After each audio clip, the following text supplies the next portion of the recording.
Saya berterima kasih pada Akademi Alkitab Sumatera Bagian Selatan yang pada kali ini memberi kesempatan kepada saya untuk membawakan salah satu topik dalam seminar ini. Seperti yang sudah tertera di situ, saya membawakan topik tentang Allah bukan sumber kejahatan tapi kebaikan. Topik ini kebetulan saya disuruh memilih dan saya pilih topik ini, dan selama saya pelayanan baik di Singaraja, di Bali pernah, dan juga di Surabaya, saya banyak bersentuhan dengan masalah ini, baik ketika berhadapan dengan anggota jemaat, baik berhadapan dengan para prospek. Dan saya sangat senang membawa topik ini karena saya pernah berinteraksi dengan orang-orang yang mempunyai konsep yang seperti ini, dan yang sebagian sudah dijelaskan oleh saudara Victor tadi. Baik, Allah bukan sumber kejahatan tapi kebaikan.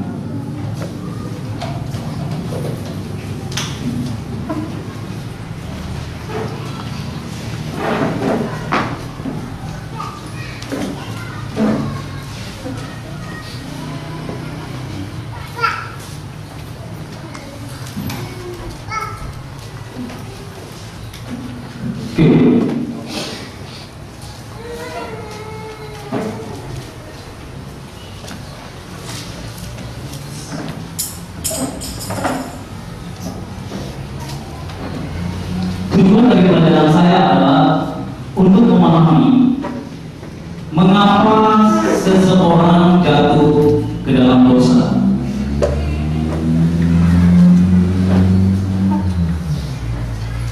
Di dalam kehidupan orang Kristen, apalagi buat teman-teman kita di luar sana, saya tidak tahu saudara-saudara, tapi saya secara pribadi terlalu sering orang berkata bahwa ketika dia jatuh di dalam dosa, yang menyebabkan itu adalah Tuhan. Salah satu contoh ini di Surabaya. Kadang kalau lagi cangkupan dengan teman-teman, apalagi yang teman sama bisnis, mereka sering katakan kepada temannya yang lagi jatuh dengan bahasa Surabaya, kadang katakan koniku lagi disentil ambil Tuhan. Itu kadang-kadang habis kondisi lari dari Tuhan.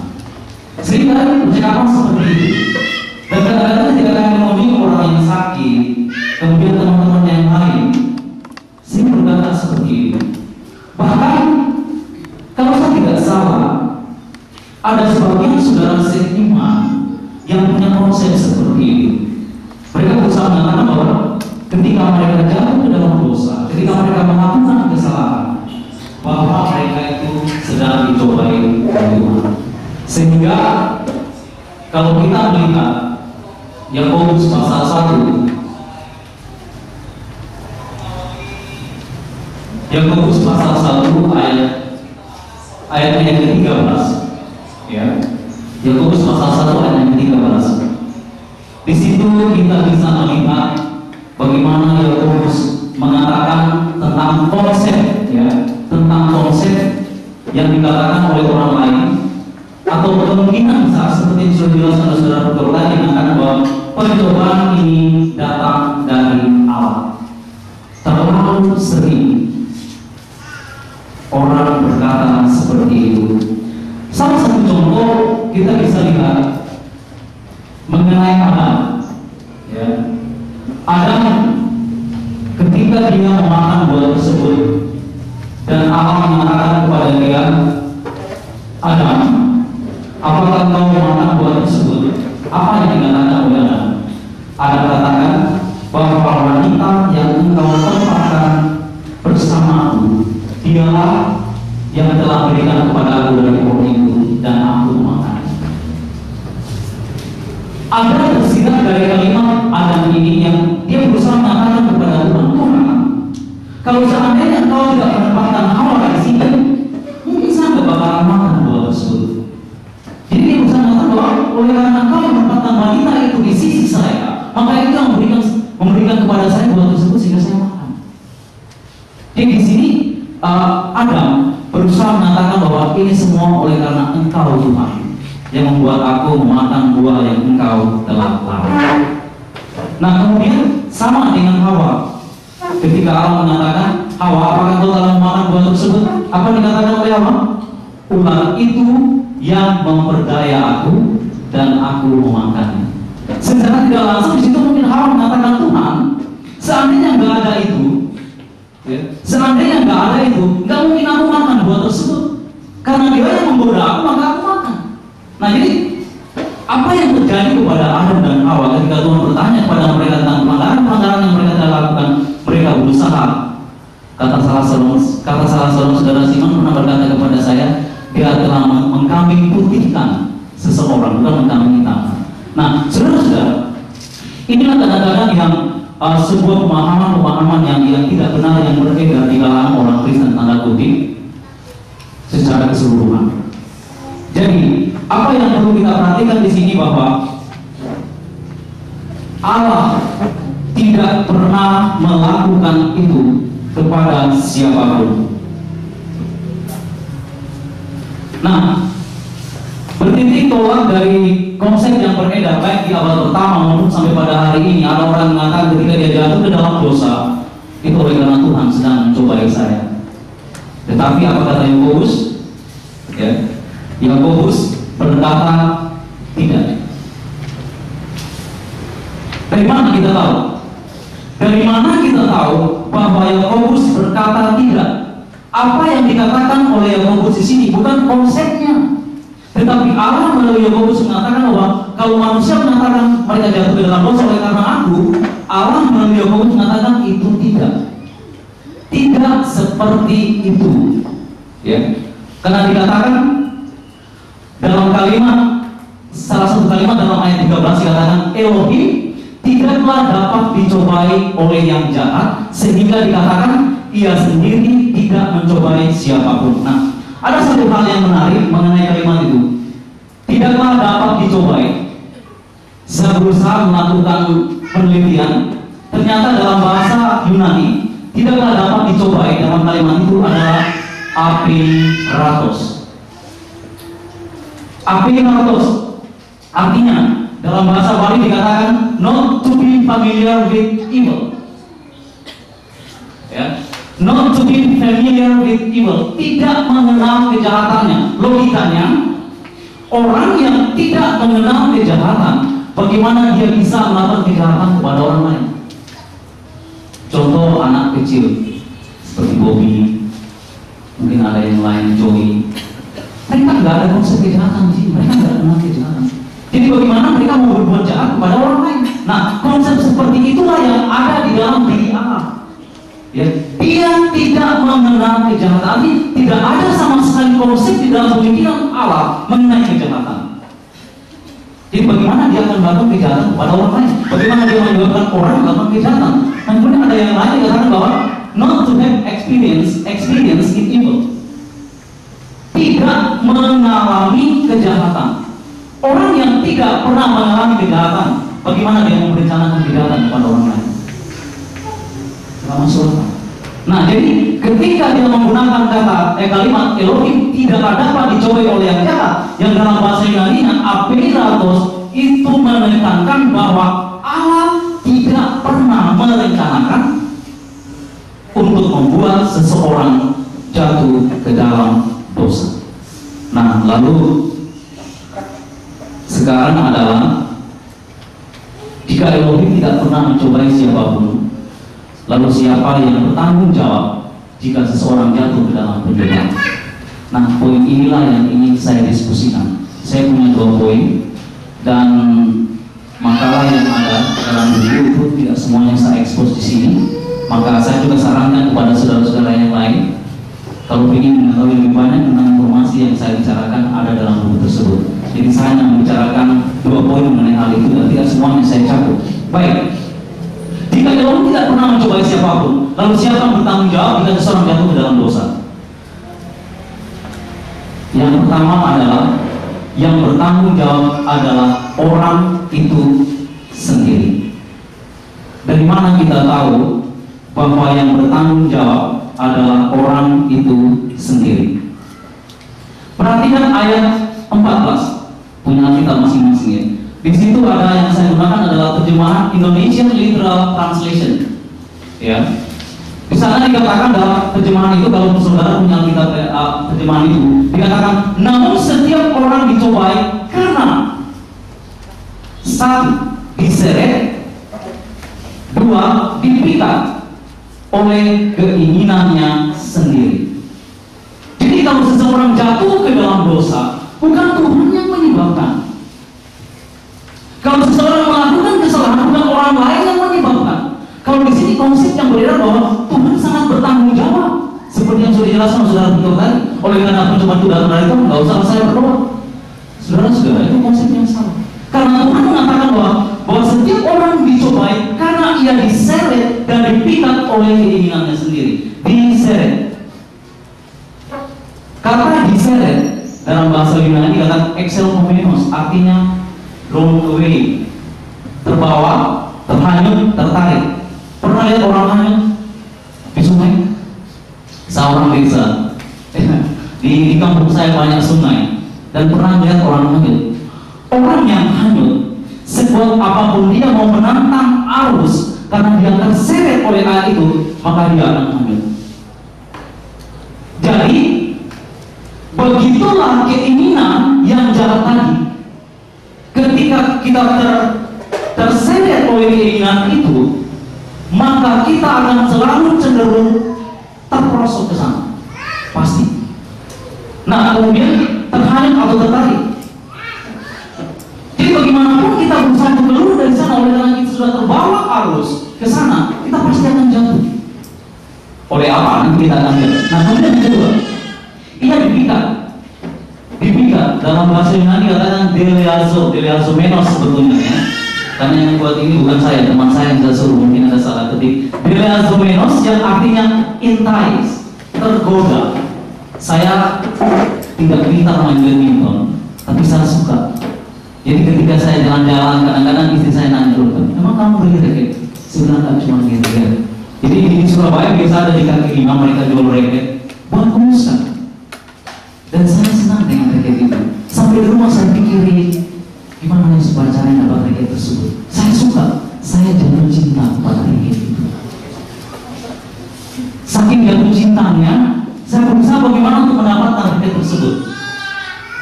Nah, kata dipikat, deleazomenos atau entice itu tergoda atau jatuh cinta. Nah, disinilah terjadi sesuatu ketika seseorang itu jatuh ke dalam pencobaan. Dia diseret, dipikat oleh apa? Keinginannya. Saya katakan kepada kita bahwa pada prinsipnya keinginan itu tidak salah. Di dalam diri kita manusia ini ada tiga hal yang diletakkan oleh Allah dalam jiwa kita. Ada intelektual, ada emosional, dan ada kehendak atau keinginan tadi. Ini semua ada di dalam jiwa kita. Nah, permasalahannya di sini adalah ketika keinginan kita digoda oleh hal-hal yang jahat, maka keinginan itu akan menjadi jahat. Epidunia, desire, ada keinginan di dalam. Tapi kalau keinginan ini disalahgunakan, maka dia akan berubah menjadi negatif. Contoh,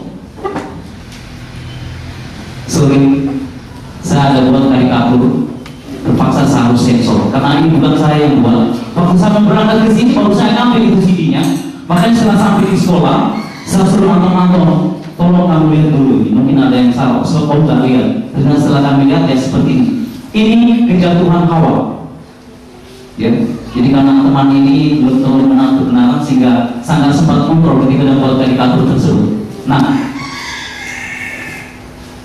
setiap hari di dalam taman tersebut, Adam dan Hawa pasti sering lalu lalang di taman tersebut, dan saya yakin dia sering lewat di pohon tersebut. di buah yang dilarang oleh Tuhan untuk dia makan. Tapi Hawa tidak tergoda untuk mengambil ini. Tetapi apa yang terjadi? Ya, suatu ketika dia berada di pohon tersebut, si iblis yang digambarkan seperti seekor ular berusaha melihat momentum itu. Mungkin dia sudah memperhatikan dari hari ke hari. Wah, ternyata Hawa sering lewat di pohon. Mungkin saja dia memperhatikan bahwa ternyata Hawa ketika lewat di bawah pohon tersebut dia berbuah. Enak sekali dibuat. Beda dengan Adam. Mungkin Adam enggak, karena dia namanya laki-laki yang bertanggung jawab baik jasmani maupun rohani. Mungkin dia lewat saja enggak lakukan apa-apa. Tapi Hawa, ternyata di sini iblis yang cerdik melihat peluang itu kepada Hawa, sehingga terjadilah percakapan antara ular dengan Hawa. Ular berkata, Hawa, apakah Tuhan melarang kalian makan semua buah-buah dalam taman ini? Apa kata Hawa? Oh tidak, hanya buah-buah di tengah taman itu. Karena jika kami makan, pasti kami akan mati. Nah, disinilah iblis mempergunakan senjata ampuhnya. Ular berkata, tidak, kamu tidak akan mati, tapi kalian akan sama seperti Allah. Sama seperti kalau kita nonton filmnya siapa? Abdul dan Temon. Temon itu terkesan orang pohon, ya. Tapi kalau kita berpikir, tiba-tiba, oh rupanya ini solusinya. Hawa ketika itu, yang saya bayangkan ketika ular mengatakan bahwa kalian akan sama seperti Allah kalau makan buah tersebut dan tidak akan mati, disitulah Hawa terbuka pikirannya. Pikirannya mulai tergoda. Nah, dari mana kita tahu? Lihat, di situ ada buah yang dilarang oleh Tuhan. Satu hari sesi pulang ke rumah, dikatakan, Pak, memangnya nama buah yang dilarang oleh Tuhan nggak boleh dimakan oleh Adam dan Hawa itu buah kuldi. Loh, saya bilang, dari mana kamu tahu, nak? Ya guru agama saya bilang itu buah kuldi. Saya bilang, saya nggak tahu. Yang jelasnya buah tersebut adalah buah yang enak yang tidak boleh dimakan oleh Adam dan Hawa. Apa namanya? Orang nggak ada yang tahu karena Alkitab berdiam diri. Nah, teman saya berusaha menggambarkan seperti ini. Setelah ular mengatakan kepada Hawa, kamu nggak akan mati kalau kamu makan, tapi kamu akan sama seperti Allah. Hawa mulai berpikir, jalan sama seperti Allah. Ya kayak apa rasanya? Sama seperti Allah itu seperti apa? Sehingga dia mulai memandang buah tersebut. Ketika dia memperhatikan buah tersebut, dia melihat bahwa buah itu baik untuk dimakan. Keinginan daging mulai muncul di dalam dirinya. Selanjutnya dikatakan bahwa ketika dia melihat buah tersebut sedap kelihatan, enak, kata orang Jawa. Nek tak pangan ya koyo opo aku. Itu yang terpikir dalam diri Hawa. Ketika dia juga mengatakan bahwa kalau saya makan buah tersebut, dalam ayatnya yang ke-6 Kejadian pasal 3 dikatakan itu akan memberi pengertian. Bayangkan, ketiga hal ini kalau Hawa makan buah tersebut, itu semua akan dia rasakan. Nah, di sini kita melihat bahwa keinginan Hawa yang telah distimulasi oleh konsep bahwa akan sama seperti Allah, apa yang dikatakan oleh Allah sebelumnya, semua buah dalam taman ini boleh kalian makan semuanya, tapi satu yang di tengah taman, buah pengetahuan tentang hal yang baik dan yang jahat, jangan kalian makan. Kalau kalian makan, maka kalian akan mati. Hawa pada saat itu dia berpikir, enggak, aku mau makan. Karena keinginan tadi sudah mulai merasuki pemikirannya. Akhirnya apa yang terjadi?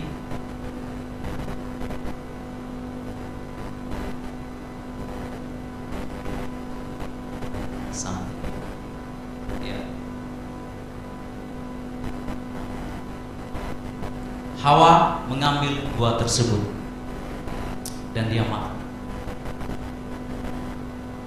Adam bagaimana? Hawa juga memberikan buah tersebut.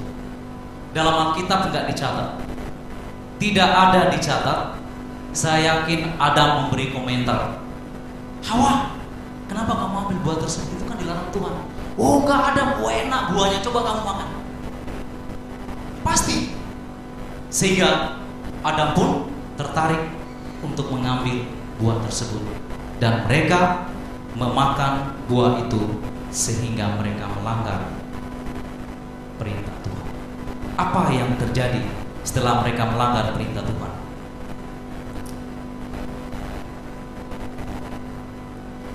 Selanjutnya dikatakan dalam ayat yang ke-15, ya. Dalam ayat yang ke-15, ya. Dalam Yakobus pasal 1 ayat yang ke-15 dikatakan, selanjutnya keinginan yang telah mengandung itu melahirkan dosa, dan dosa yang digenapkan itu melahirkan kematian. Keinginan. Jadi ketika mereka melakukan dosa bukan karena Tuhan. Tuhan sama sekali tidak bertanggung jawab, tapi keinginan yang telah mengandung. Keinginan epitumia yang telah mengandung itu melahirkan dosa. Mengandung, ya. Kata mengandung itu sulabousa, conceive, hamil. Hamil oleh apa? Hamil oleh pikiran, keinginan tadi terisi oleh keinginan-keinginan yang sudah tidak benar. Akhirnya itu dikatakan dalam ayat yang ke-15 Yakobus pasal 1 dikatakan, dan apabila keinginan itu telah dibuahi, ia melahirkan dosa, dan apabila dosa itu sudah matang, ia melahirkan maut. Kita lihat ayat ini sangat jelas. Bagaimana keinginan yang ada di dalam diri manusia bisa berubah menjadi negatif oleh karena pengaruh-pengaruh dosa. Jadi saudara-saudara, di sini kita bisa melihat bahwa keinginan yang telah terpengaruh dengan hal-hal yang jahat berujung pada sebuah tindakan untuk berbuat. Nah, pernah seorang mengatakan kepada saya, kenapa dia jatuh ke dalam dosa, padahal dia sudah cukup lama jadi orang Kristen. Pernah lagi orang yang mengatakan, wah, sebetulnya kan dia itu kan harus jadi panutan buat kita, tapi kenapa dia bisa jatuh ke dalam dosa? Saudara-saudara, saya mau katakan kepada kita, sekuat-kuat apa kehidupan kita sebagai orang Kristen, kita mesti waspada. Kita mesti waspada. Karena apa? Keinginan yang ada di dalam diri kita itu mesti kita jaga. Karena itu sangat-sangat berbahaya. Berbahaya karena apa? Itu bisa dipakai oleh iblis untuk melancarkan serangan-serangan yang jahat. Jadi sebagai seorang Kristen, lihat Adam tuh, lihat Hawa. Ketika dia jatuh ke dalam dosa, tidak serta-merta dia jatuh ke dalam, dia tahu bahwa Allah larang. Mereka paham betul bahwa Allah larang. Makanya ketika ular berkata kepada Hawa, Hawa, apakah kalian gak boleh makan buah ini, semua buah dalam taman? Oh enggak, semuanya boleh kami makan kecuali yang di tengah taman itu. Dia ngerti. Karena apa kata? Kalau di saat kami makan buah tersebut, kami akan mati. Dia paham. Kita pun orang Kristen sama, saudara-saudara.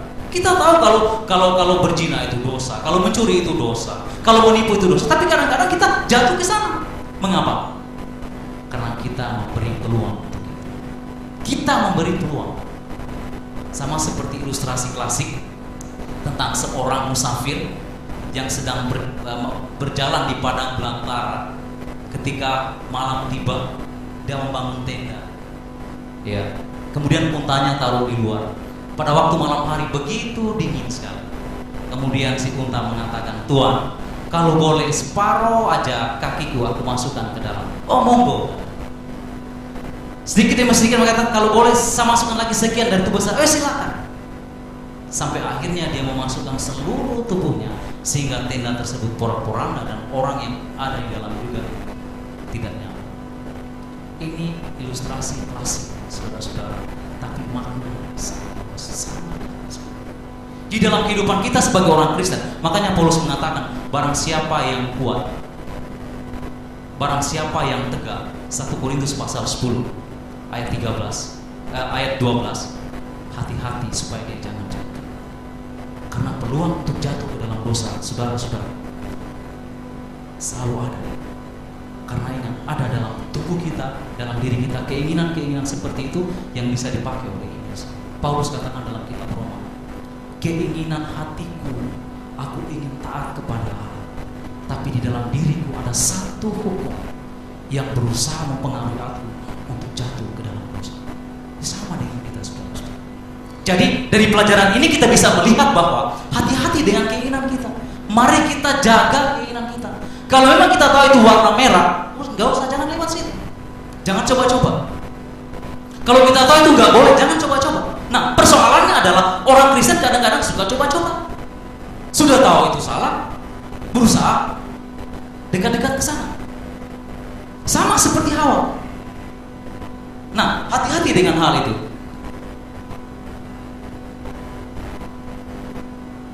Nah, dosa, ya, dikatakan dalam ayat yang ke-15 jelas tadi bahwa dosa yang digenapkan itu melahirkan kematian. Kita perhatikan konsekuensi yang terjadi kepada Adam dan Hawa. Setelah Adam dan Hawa makan buah yang dilarang Tuhan, itu artinya mereka melanggar hukum. Artinya mereka berdosa. 1 Yohanes pasal 3 ayat 4. Mengapa? Selanjutnya, apa yang terjadi kepada mereka? Allah memerintahkan mereka keluar dari Taman Eden. Konsekuensi pertama. Kedua, ya, kemudian Allah mengusir mereka keluar dari taman itu. Yang ketiga, hubungan Adam dengan Hawa yang tadinya sangat akrab, sangat baik, akhirnya harus terputus sampai di sini. Mengapa? Karena mereka telah melanggar perintah Tuhan.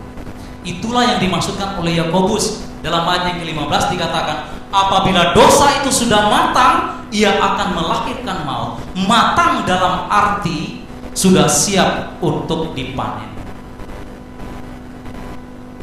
Sama dengan kita, saudara-saudara. Jadi hati-hati dengan masalah itu. Mari kita berusaha menjaga diri kita dengan hal-hal yang seperti itu.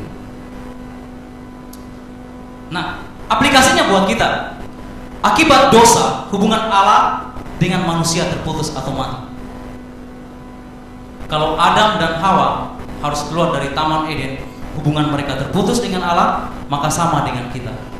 Jadi ketika kita jatuh ke dalam dosa oleh karena keinginan kita yang telah terstimulasi oleh hal-hal yang jelek tadi, sehingga kita berusaha untuk melakukannya itu oleh karena kita sudah terpikat, kita sudah diseret oleh hal itu, sehingga apa yang terjadi? Akan terjadi kematian rohani, perpisahan.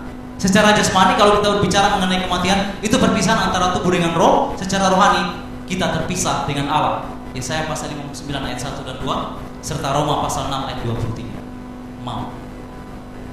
Pernah gak kita bayangkan maut itu seperti apa?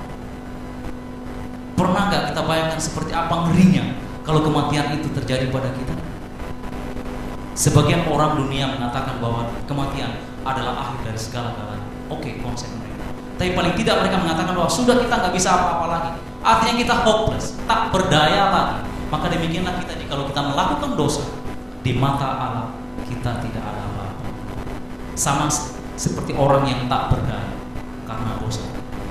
Nah, saudara-saudara, di sini kita bisa melihat mengapa seseorang jatuh ke dalam dosa oleh karena keinginan yang telah dipengaruhi untuk melakukan dosa. Jadi maut, kalau saya urutkan, maut adalah akibat dari dosa. Dosa adalah akibat dari pelanggaran. Pelanggaran adalah akibat dari keinginan kita telah terpengaruhi untuk melakukan kejahatan. Jadi oleh karena keinginan yang jahat mempengaruhi kita, sehingga kita berusaha untuk melakukan dosa, sehingga kita terpisah dari Allah. Hati-hati dengan keinginan. Jadi Allah tidak bertanggung jawab. Allah sama sekali tidak bertanggung jawab kalau kita jatuh ke dalam dosa. Tapi yang bertanggung jawab adalah diri kita sendiri. Nah, Paulus memberikan resep kepada kita. Dia memberikan penjelasan kepada kita sebagai seorang Kristen. Paulus menulis jenis-jenis keinginan atau lust atau epitomia tadi yang harus kita hindari. Paulus menuliskannya dalam Galatia pasal 5 ayat 19 sampai 20, 1 Korintus 5 ayat 11, 1 Korintus pasal 6 ayat 9 sampai 10, dan Kolose pasal 3 ayat 5 sampai 9. Ada beberapa. Ingin untuk berbuat cabul, keinginan berzina, keinginan untuk menipu, keinginan untuk mencuri, keinginan untuk melakukan sihir, keinginan untuk iri hati, ada percideraan, pesta pora, nafsu jahat dan fitnah. Saudara-saudara, ini adalah keinginan-keinginan jahat yang berusaha mengaruhi kita. Hindari masalah itu. Kemudian ada lagi sambungannya, kikir, wah tamak. Orang Kristen, tidak ada orang Kristen yang tidak menganggap tamak itu suatu dosa yang berbahaya. Saudara-saudara, itu paling sama dengan hal-hal yang lain. Kemudian pemfitnah, pencerca, ada bukan benci itu ya, banci, ya, seperti itu salah, nggak benar. Kemudian ada kecemaran, perseteruan, amarah, roh pemecah, pembunuh, kemarahan, kata-kata kotor. Ada penyembah berhala, pemabuk, pemburit, hawa nafsu, ini lasciviousness. Ya. Saya suka dengan terjemahan Indonesian Literal Translation karena terjemahan baru kita nggak jelas artinya. Itu sama dengan rangsangan badani. Dari sinilah muncul kata porno. Kita mempertontonkan tubuh kita untuk merangsang orang lain. Itu dia. Kemudian ada perselisihan, kepentingan diri sendiri, kedengkian, hawa nafsu, kejahatan, saling mendustai. Itulah semua keinginan-keinginan yang perlu kita buang jauh-jauh. Bagaimana cara untuk menghindari keinginan-keinginan tersebut? Yang pertama dalam Kolose pasal 3 ayat 5, matikan di dalam dirimu segala sesuatu yang duniawi. Matikan. Saya kadang-kadang berpikir, matikan, ya kayak apa? Simpel sekali. Kalau kita nyalakan lilin atau mungkin lampu ini, ketika dia di off lampu ini, ya kita putar sampai 100 kali nggak bakalan bisa hidup. Gak bisa. Karena apa? Di off. Begitu pula keinginan-keinginan tadi. Kalau kita off sepenuhnya, jangan kita main kadang off. Saudara-saudara, itu sangat berbahaya. Paulus mengatakan, matikan dalam dirimu segala sesuatu yang duniawi. Cukupkah sampai di situ? Gak. Kalaupun kita sudah matikan, kadang-kadang dia nongol lagi. Saya terkesan dengan iklan kanister. Pernah lihat ya iklan kanister di televisi? Ketika itu ibarat tumbuh-tumbuhan yang dicabut, dia cabut, masih ada akarnya tumbuh lagi. Tapi kalau pakai kanister sekali oles, semuanya langsung bersih. Nah, saudara-saudara, ini adalah iklan. Iklan itu adalah dunia delusi, tapi ada filosofi di sana buat kita orang Kristen. Ketika kita mau mematikan hal-hal dunia dalam diri kita, jangan tanggung-tanggung. Ini problem. Kita kadang-kadang tanggung-tanggung. Kadang kita langkahkan kaki kanan kita, nggak boleh. Kita coba lagi, kita coba lagi. Akhirnya di sini terjadi hal yang kurang stabil sehingga kita bisa jatuh. Nah, apakah cukup dengan dimatikan saja? Nggak cukup, saudara-saudara. Karena ketika itu dimatikan itu akan kosong toh. Ibarat gelas. Kalau air yang kotor tadi ada dalam gelas itu, airnya kita buang, itu kan kosong toh gelas itu. Nah, supaya jangan air kotor lagi diisi ke sana oleh orang lain, maka apa yang kita lakukan? Isi dengan air yang bersih. Maka ketika gelas itu kita isi dengan air yang bersih, orang tidak akan mengisi gelas itu dengan air yang kotor. Nah, sama pula dengan kita. Setelah kita matikan di dalam diri kita segala sesuatu yang duniawi, selanjutnya yang harus kita lakukan adalah isi pikiran kita dengan hal-hal yang baik.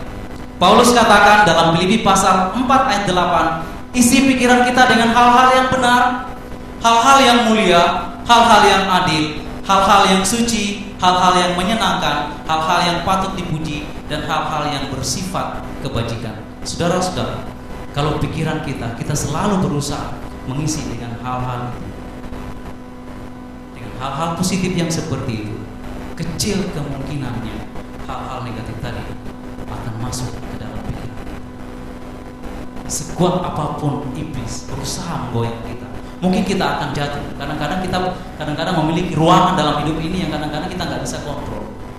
Makanya Yohanes katakan, kalau kita berdosa, kita tidak benar kalau mengatakan kita tidak berdosa. Karena selama kita hidup di dunia ini, pengaruh itu sangat kuat. Seorang orang tua mengatakan kepada saya, John, selama kantong baju ini masih menghadap ke depan, peluang untuk digoda itu masih kuat. Selama kantong ini masih menghadap ke depan, ke atas bahasa saya, ke atas bukan ke depan ya. Karena dia masih nada gini, loh, kok bisa Pak? Iya, orang kan butuh. Orang Kristen mesti waspada, jangan munafik kita. Kita pasti tergoda oleh itu. Kita tergoda untuk melakukan dosa, iya. Kita jatuh, iya. Nah makanya untuk menghindari hal-hal yang seperti itu, ada 2 resep yang perlu kita perhatikan. Satu, matikan dulu semua hal itu, kemudian selalu isi pikiran kita dengan hal-hal yang membawa kemuliaan bagi nama Tuhan. Hanya itu, saudara-saudara, sangat simpel. Nah, kemudian ada nasihat yang lain yang bisa kita ambil dalam Efesus pasal 4 ayat 21 sampai dengan ayatnya ke-24. Di situ ada pelajaran yang sangat bagus sekali untuk kita perhatikan. Ada nasihat Rasul Paulus kepada orang-orang yang baru bertobat ataupun orang-orang yang sudah menjadi orang Kristen. Dalam ayat 21 dikatakan, kita telah diajar dengan kebenaran Kristus. Saudara bisa cek nanti Alkitabnya. Dan kemudian dalam ayat ke-22, oleh kebenaran itu kita diperintahkan untuk membuang manusia lama. Ayat 23, yang harus kita lakukan adalah perbaharui roh pikiran kita. Apa maksudnya diperbaharui? Artinya hal-hal yang jelek tadi dibuang, isi dengan hal-hal yang benar. Kemudian ayat 24 Paulus katakan, selalu kenakan manusia baru yang telah diciptakan melalui kebenaran dan kekudusan. Pakaian ini, kalau saya punya luka di dada sini, saudara nggak bisa lihat. Kenapa? Saya tutup dengan pakaian saya. Kalau saya buka pakaian saya, saudara akan lihat ada bentuk luka di sini.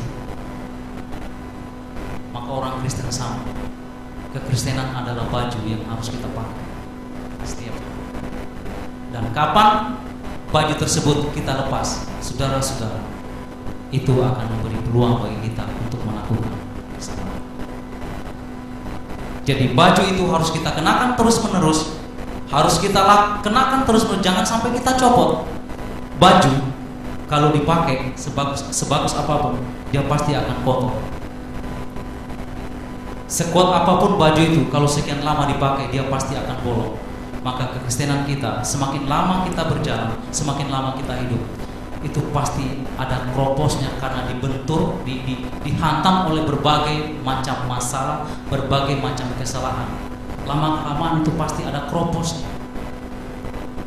Olehnya itu, saudara-saudara, mari kita selalu memperbaharui kehidupan kekristenan kita.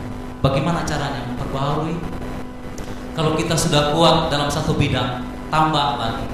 Kalau kita lemah di satu bidang, berbagi kelemahan itu. Tambahkan dengan hal-hal yang baik.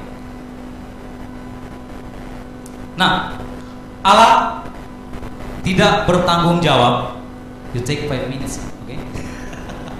Baik. Allah tidak bertanggung jawab atas kejatuhan seseorang dalam dosa. Mengapa? Dalam ayat yang ke-16 dikatakan, hai saudara-saudaraku yang terkasih, janganlah tersesat. Maksudnya apa? Maksudnya adalah jangan disesatkan oleh pemahaman bahwa Allah mencobai seseorang. Jangan sama sekali. Karena Allah tidak pernah melakukan itu. Makanya dikatakan dalam ayat yang ke-16, Yakobus pasal 1.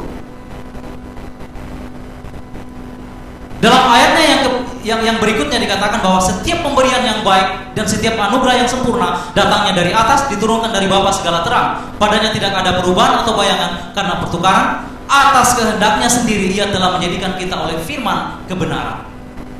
Catat, Allah adalah Allah yang maha baik. Dia tidak pernah berubah. Dari dulu sampai sekarang Allah tidak pernah berubah. Kalaupun ada perubahan antara hubungan Allah dengan Adam, bukan Allah yang menyebabkan, tapi Adam sendiri dan Hawa yang menyebabkan perubahan itu. Jadi Allah adalah Allah yang maha baik. Dia tidak pernah berubah dalam memberi, selalu yang terbaik. Ya. Kemudian pemberiannya tidak pernah jelek, selalu yang baik. Tapi kalau sesuatu yang jelek terjadi kepada manusia, itu oleh karena manusia itu sendiri. Jadi apa yang diberikan oleh Allah kepada kita? Keselamatan dari dosa. Kita menjadi ciptaan yang baru. Ini kita peroleh melalui ketaatan kita kepada kebenaran. Dalam Efesus pasal 1 ayat 3 sampai 14, Paulus berkata bahwa di dalam Kristus bagi orang Kristen yang dia pertama-tama akan peroleh adalah satu berkat rohani. Dari mana? Dikatakan dalam ayat itu dari surga. Kemudian apa? Kekudusan. Kita tidak bercela dalam siapa? Di dalam Kristus. Kemudian kita menjadi anak angkat siapa? Anak angkat Kristus. Kemudian kita mendapatkan apa? Penebusan. Kemudian kita mendapatkan apa? Warisan hidup yang kekal di surga. Dan kemudian ada jaminan keselamatan yang diberikan oleh Allah. Betapa Allah itu maha baik. Gak pernah dia merencanakan kejahatan kepada umat manusia. Semua umat manusia, apalagi orang Kristen. Tapi kalau orang Kristen jatuh, kalau ada umat manusia yang jatuh, itu oleh karena manusia itu sendiri yang menyebabkan kejatuhan itu. Allah gak pernah pasang perangkap, gak pernah pasang perangkap. Tapi yang memasang perangkap itu adalah kita sendiri melalui keinginan-keinginan yang ada dalam diri kita yang telah terpengaruhi tadi. Oke, inilah wujud kasih Allah kepada umat manusia. Dia baik. Dalam Yohanes 3 ayat 16, kembali saya kutip, saudara Victor sudah kutip itu. Karena begitu besar kasih Allah akan dunia ini, sehingga dia mengaruniakan anaknya yang tunggal. Barang siapa yang percaya kepadanya tidak binasa, melainkan akan beroleh hidup yang kekal. Bayangkan itu, saudara-saudara, betapa janji Allah sangat luar biasa. Tidak ada yang bisa menandingi pemberian Allah kepada manusia. Keselamatan yang tidak bisa diberikan oleh manusia, Allah mampu memberikan itu, di mana kita ditebus dari segala kesalahan kita. Hanya Allah yang bisa berikan. Dan itu yang diberikan oleh Allah. Inilah yang berusaha dijelaskan oleh Yakobus. Kalau manusia jatuh ke dalam dosa, bukan Allah menyebabkan. Karena apa? Allah nggak pernah mengalami kejahatan. Bagaimana Allah merencanakan kejahatan itu? Tapi sebaliknya, yang diberikan oleh Allah adalah hal-hal yang baik. Kita diberikan keselamatan dari dosa. Rumah Bapa di surga, kata Yesus, di mana aku berada, kamu pun akan berada di sana. Aku, ya kata Tuhan, aku akan datang. Kalau aku pergi, aku akan datang. Aku akan menjemput kamu. Itu satu janji yang sangat indah dan bukan isapan jempol belaka. Jadi, saudara-saudara, kesimpulan dari pelajaran saya adalah satu, Allah tidak pernah mencobai siapapun. Gak pernah. Olehnya itu, waspadailah keinginan kita. Sekuat apapun kita, mari kita hati-hati. Oleh karena iblis sangat cerdik. Dia bisa melihat di mana peluang-peluang kita bisa digoda. Dia bisa melihat di mana kira-kira kita bisa jatuh. Iblis sangat cerdik. Olehnya itu, waspadailah keinginan kita. Tuhan kiranya